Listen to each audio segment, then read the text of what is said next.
ಶ್ರೀಮತಿ ಕೈ ಹಿಡಿದಾಗ ನಿನ್ನ ಸಗುಣವತಿ ಜೊತೆಯಾದಾಗ ದಿನವೂ ಆನಂದವೇ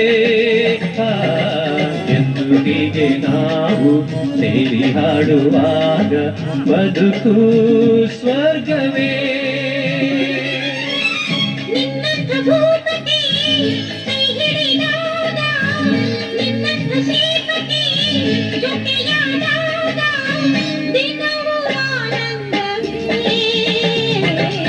ಎಂದು ಹೀಗೆ ನಾವು ಸೇರಿ ಹಾಡುವಾಗ ಬದುಕು ಸ್ವರ್ಗವೇ.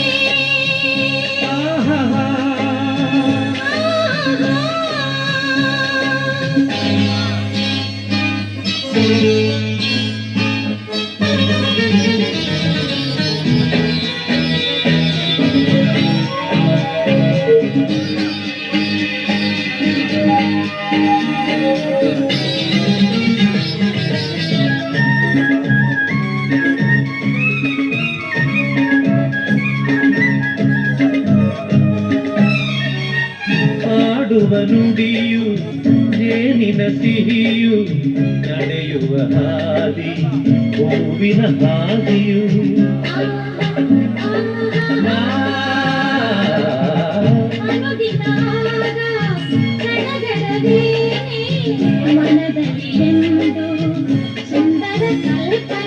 ಅನುಗಾಲ ಅನುರಾಗ ಅನುಗಾಲ ಅನುರಾಗ ಶುಭಯೋಗ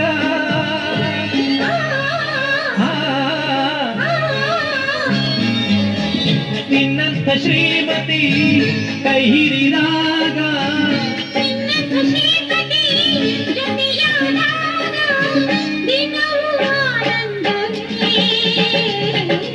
ಎಂದು ಹೀಗೆ ನಾವು ಸೇರಿ ಹಾಡುವಾಗ ಬದುಕು ಸ್ವರ್ಗವೇ.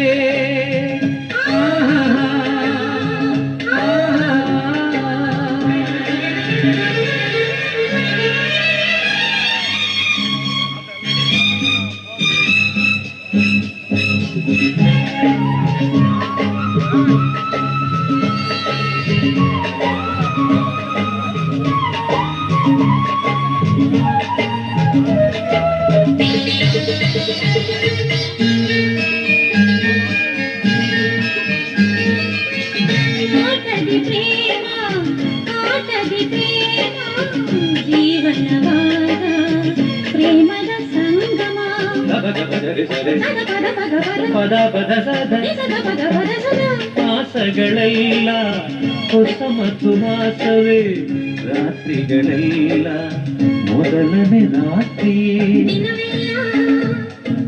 ಸಂತೋಷ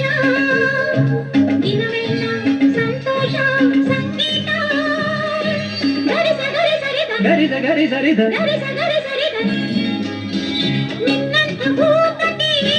ಕೈ ಹಿಡಿದಾಗ ನಿನ್ನಂಥ ಗುಣವತಿ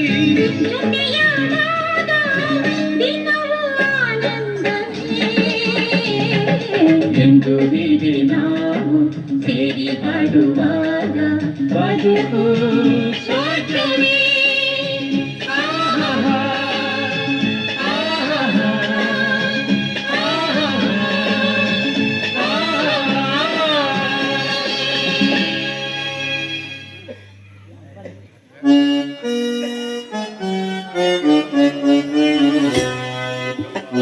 ಅಯ್ಯ, ಈ ಜೋಗತಿಗೆ ದಾನ ಮಾಡ್ರಿಯಾ? ನಮಗೆ ಹುಲಿಗೆಮ್ಮ ಇಲ್ಲ, ಗಿಲಿಗೆಮ್ಮ ಇಲ್ಲ. ನಮ್ಮ ಮನೆ ದೇವರು ಶ್ರೀ ಸುಗುರೇಶ್ವರ. ಆದ್ರೇನಂತೆ, ಹುಲಿಗೆಮ್ಮಳಿಗೆ ದಾನ ಮಾಡಿದ್ರೆ ತಪ್ಪೇನು? ಯಾಕೆ ನೀವು ಜಾತ್ರೆಗೆ, ಹುಲಿಗೆಮ್ಮನ ಜಾತ್ರೆಗೆ ಬರುವುದಿಲ್ಲವೇ? ನಾವು ಹುಲಿಗೆಮ್ಮಗೆ ಕಾಯಿ ಓಡಿಸುವುದಿಲ್ಲ, ಕಾಣಿಕೆ ಹೋಗುವುದಿಲ್ಲ. ಇದುವರೆಗೂ ಜಾತ್ರೆಗೆ ಹೋಗಿಲ್ಲ, ಇನ್ನು ಮುಂದೆ ಜಾತ್ರೆಗೆ ಹೋಗುವುದೂ ಇಲ್ಲ. ನೀವು ಬರುವುದಿಲ್ಲ ಅಂದ್ರೆ ನಾನು ಬಿಡುವುದಿಲ್ಲ. ಏನ್ ಮಾಡ್ತೀಯ? ನೋಡಿ, ಈ ಜೋಗಮಳಿಗೆ ದಾನ ಮಾಡಿ ನಿಮ್ಮ ಹೆಂಡತಿ ಮಕ್ಕಳಿಗೆ ಒಳ್ಳೇದಾಗುತ್ತೆ. ನಾನು ಕೊಡುವುದಿಲ್ಲ ಅಂತ ಹೇಳಿದ್ರೆ ಅರ್ಥ ಆಗಲ್ಲ. ಮತ್ತೆ ಮತ್ತೆ ಮತ್ತೆ ಯಾಕೆ ಪೀಡಿಸ್ತೀಯ? ಸುಮ್ಮನೆ ಇಲ್ಲಿಂದ ಹೊರಟೋಗು. ಜೋಗಮ್ಮ ಅಷ್ಟೊಂದು ಕೇಳ್ತಾ ಇದ್ದಾಳೆ, ದಾನ ಮಾಡ್ಬಿಟ್ರೆ ಸುಮ್ಮನೆ ಇರೇ ಜಾನಕಿ. ನಿನ್ಗೇನು ಗೊತ್ತು? ಈಕೆಗೆ ಏನಾಗಿದೆ? ಕೈ ಕಾಲು ಗಟ್ಟಿ ಇದಾವೆ, ದುಡಿದು ತಿನ್ನೋಕೆ ಏನ್ ರೋಗ ಈಕೆಗೆ? ಇವರೆಲ್ಲ ಸೋಮಾರಿಗಳು, ದುಡಿದು ತಿನ್ನಲಾರದೆ ಭಿಕ್ಷಾ ಬೇಡ ಜೀವನ ಮಾಡ್ತವೆ. ನೋಡಿ ಸಾಹೇಬ್ರೆ, ಹಾಗೆಲ್ಲ ಅನ್ನಬೇಡಿ. ನಾನೇನು ನಿಮ್ಮ ಆಸ್ತಿ ಅಂತಸ್ತು ಕೇಳಿಲ್ಲ. ನೀವು ದುಡಿದ ಸಂಬಳದಲ್ಲಿ ಒಂದು 10-20 ನನಗೆ ಕೊಡಿ ಅಂತ ಕೇಳಿದೆ. 10 ರೂಪಾಯಿ ಅಲ್ಲಲ್ಲ, ನಯ ಪೈಸಾನು ಕೊಡೋದಿಲ್ಲ. ಪಾಪ ಜೋಗಮ್ಮನಿಗೆ ಹಾಗೆಲ್ಲ ಅನ್ಬೇಡ್ರಿ, ಕೇಳ್ತಾ ಇದ್ದಾರೆ. ಕೊಟ್ಬಿಡ್ರಿ, ಏನಾಗೋದಿಲ್ಲ, ಕೊಟ್ಬಿಡ್ರಿ. ಕೊಡುವುದಿಲ್ಲ ಅಂತ ಹೇಳಿದ್ದೀನಲ್ಲ. ನೋಡಿ, ಭಿಕ್ಷೆ ಅಂತ ಏನು ಹೇಳಬೇಡಿ. ನಾನು ನಿಮ್ಮ ಮನೆಗೆ ದಾನ ಕೇಳಲು ಬಂದಿದ್ದೇನೆ. ದಾನ ಮಾಡಿ, ನಿಮಗೆ ಒಳ್ಳೆಯದಾಗುತ್ತೆ. ಕೊಡುವುದಿಲ್ಲ ಅಂತ ಮತ್ತೆ ಮತ್ತೆ ಹೇಳ್ತಿದ್ದೀನಿ ತಾನೇ ಜೋಗಮ್ಮ, ಅರ್ಥ ಆಗೋದಿಲ್ಲ ಅನ್ಸುತ್ತೆ ನಿನ್ಗೆ. ಆಗಲಿ ಬಿಡಿ, ನೀವು ದಾನ ಮಾಡದಿದ್ರು ಚಿಂತೆ ಇಲ್ಲ. ಈ ಹುಲಿಗೆಮ್ಮನ ಭಂಡಾರವನ್ನಾದರೂ ಹಂಚಿಕೊಳ್ಳಿ. ನನಗೆ ಭಂಡಾರ ಗಿಂಡಾರ ಹಚ್ಚಬೇಡ. ನಮ್ಮ ಮನೆ ದೇವರು ಶ್ರೀ ಸೂಗುರೇಶ್ವರ, ನಾವು ಹುಲಿಗಮ್ಮನ ಭಂಡಾರ ಹಚ್ಚುವುದಿಲ್ಲ.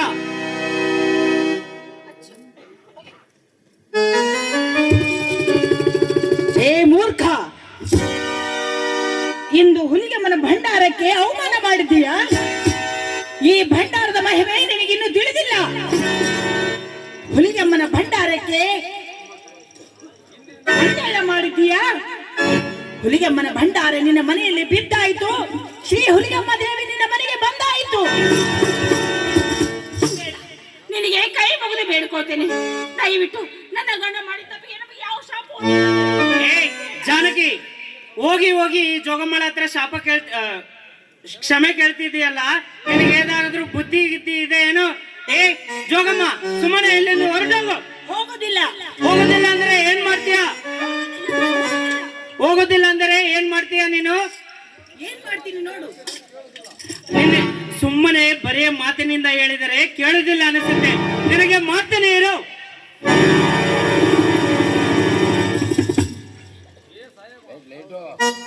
ಏಯ್ ಸಾಹೇಬ, ಈ ಜೋಗಮ್ಮಳ ಮೇಲೆ ಕೈ ಮಾಡಿದ್ದೀಯಾ? ಜೋಗತಿಯರೆಂದರೆ ಏನೆಂದು ತಿಳಿದುಕೊಂಡಿದ್ದೀಯಾ? ಸಾಕ್ಷಾತ್ ದೇವಿಯ ಮಕ್ಕಳು, ದೈವ ಸ್ವರೂಪರು. ಅಧಿಕಾರದ ಹಮಲಿನಿಂದ ಜೋಗತಿಯರ ಮೇಲೆ ಕೈ ಮಾಡಿದ್ದೀಯಲ್ಲವೋ? ಇಂದಿನಿಂದ ಈ ಜೋಗತಿಯ ಶಾಪ ನಿನ್ನ ಮೇಲೆ ಇದೆ ಅಂತ ತಿಳಿದುಕೋ. ಜೋಗತಿಯರು ಕೊಟ್ಟ ಶಾಪ ಎಂದು ಹುಸಿ ಹೋಗಲಾರದು. ಇಂದಿನಿಂದ ನೀನು ಸೀರೆಯನ್ನಿಟ್ಟುಕೊಂಡು, ಕಾಲಲ್ಲಿ ಗೆಜ್ಜೆ ಕಟ್ಟಿಕೊಂಡು, ಕೈಯಲ್ಲಿ ಬಳ ಕಟ್ಟುಕೊಂಡು ನರ್ತನೆ ಮಾಡುತ್ತಾ ನನ್ನ ಗಿರಿಗೆ ಬರಬೇಕು. ಉದೋ ಉದೋ ಎಂದು ಹೇಳುತ್ತಾ ನರ್ತನೆ ಮಾಡುತ್ತಾ ಬರಬೇಕು. ಅದನ್ನು ನೋಡಿ ನಾನು ನಗಬೇಕು. ಬೇಡ ತಾಯಿ, ಬೇಡ, ನೀನು ಶಾಪ ಕೊಡಬೇಡ. ನಿನ್ನ ಕೈ ಮುಗಿದು ಬೇಡ್ಕೊಳ್ತೇನೆ, ನನ್ನ ಗಂಡನ ತಪ್ಪನ್ನು ಕ್ಷಮಿಸಿ. ಜಾನಕಿ, ಸುಮ್ಮನೆ ರೇ. ಇವಳು ಶಾಪ ಕೊಟ್ಟರೆ ನಾನೇನು ಜೋಗಮ್ಮ ಆಗುವುದಿಲ್ಲ. ಇವಳು ಶಾಪ ಕೊಡುವಳೇನು ದೇವತೆ ಅಲ್ಲ. ಇವೆಲ್ಲ ಮೂಢನಂಬಿಕೆ. ಸುಮ್ಮನೆ ರೇ ಜಾನಕಿ, ಇದರ ಬಗ್ಗೆ ಎಲ್ಲ ತಲೆ ಕೆಡಿಸ್ಕೋಬೇಡ ನೀನು.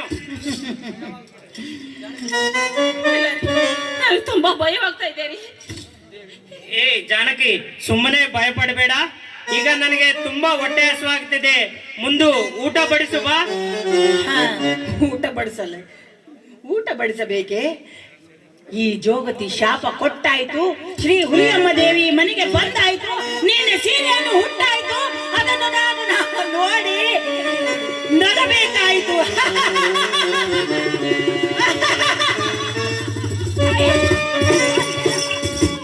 ಅಯ್ಯೋ ರೀ, ಏನ್ ಮಾಡ್ಬಿಟ್ರಿ?